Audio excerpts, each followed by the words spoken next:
Hey guys, this is Marshall Kirby from Orchard Hill Farm Equipment. Today behind me, we're gonna check out the Puma Inverted Series snowblowers. Behind me specifically is a Coyote CK3520 SE cab tractor with a Puma 64 IV inverted snowblower. Inverted snowblowers are something we started selling probably around a decade ago at this point and have become one of our best-selling snow removal implements. So we wanted to give you a little once-over on how well these work. We have honestly not had very good winters the past couple years. We just got a couple inches of snow here today and it's starting to sleet on top of it. But we figured we'd make a quick little rundown, show you guys how this thing operates, and give you a little once-over on it. So let's check out the blower. So this is the layout. We didn't go over that yet. This is on the Puma Inverted Series inside a CK3520 cab.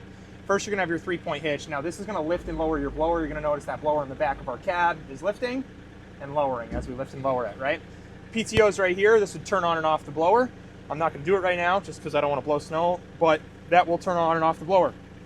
You'll also notice that one of these remotes will be shooting our rotation of our chute. You're gonna notice that chute's spinning around out there. So that's shooting snow left and right.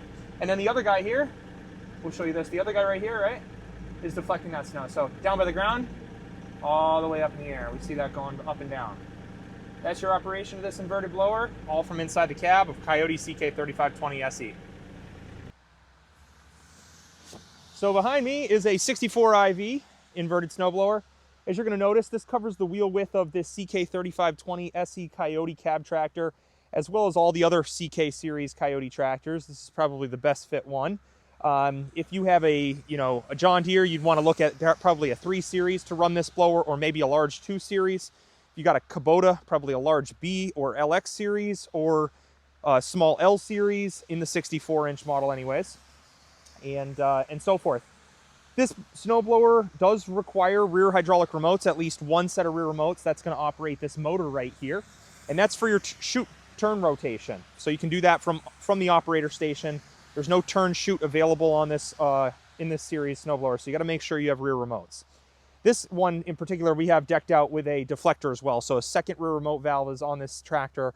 The CK SE cab tractors come set up from the factory with 2 sets of remotes. So 1 and 2 sets. That's how this is going to operate today. Of course, running off the power takeoff off the rear of the tractor and the 3-point hitch, which is category 1. I believe these blowers, the 64-inch is running from 20 PTO horsepower range all the way to about 40. So somewhere in that range, if you have something like that and you want the 64 or 72, those would probably be a good choice for you. This is a 3-stage chute, so you got 1, 2, 3. Definitely helps for better deflection and positioning of where you want to throw that snow exactly. Grease fittings on all the hinge joints there. Shear pin back here with a little back door. There are skid shoes on this. Mind you, today we aren't even on pavement at the moment anyways. Most of these clips will not be used on pavement. We're on, millings on the ground that are just packed down really, and trap rock and whatnot, with literally about a base coat of about 1 inch with a little bit of sleet on top. So we'll show you how well this works, and all the operation of this blower is from inside the cab. So that's the key points, right? A lot of guys don't want rear snowblowers because they're constantly turning their head. On a cab tractor, you have mirrors. So you can kind of watch what you're doing on this blower. Whether you got an interior one or an exterior one, you're gonna have mirrors on this. So you will be able to see. You got an open station, you can buy mirrors off Amazon or eBay and set them up right on your loader and see what's going on in back of you. So mirrors are key.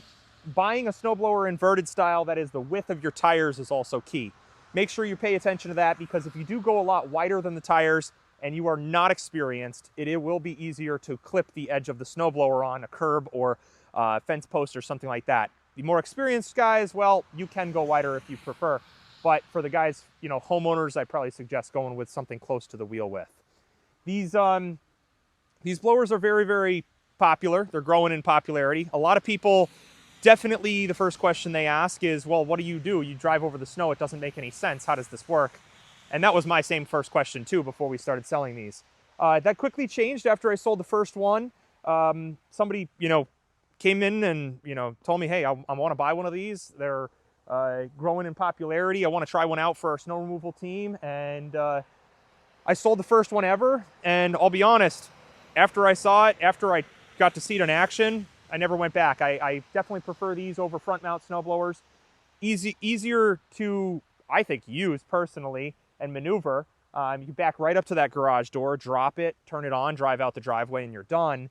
And you got your, it's on the 3-point hitch, and you're not throwing snow in front of you, you're throwing in back of you. Full control from inside the cab. The great thing about this is you don't have to remove your loader.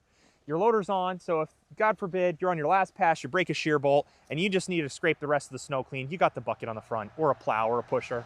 So that's the key note to take away from this. You have 2 snow removal tools if you go with a rear snowblower. You have the loader and the inverted blower on the back.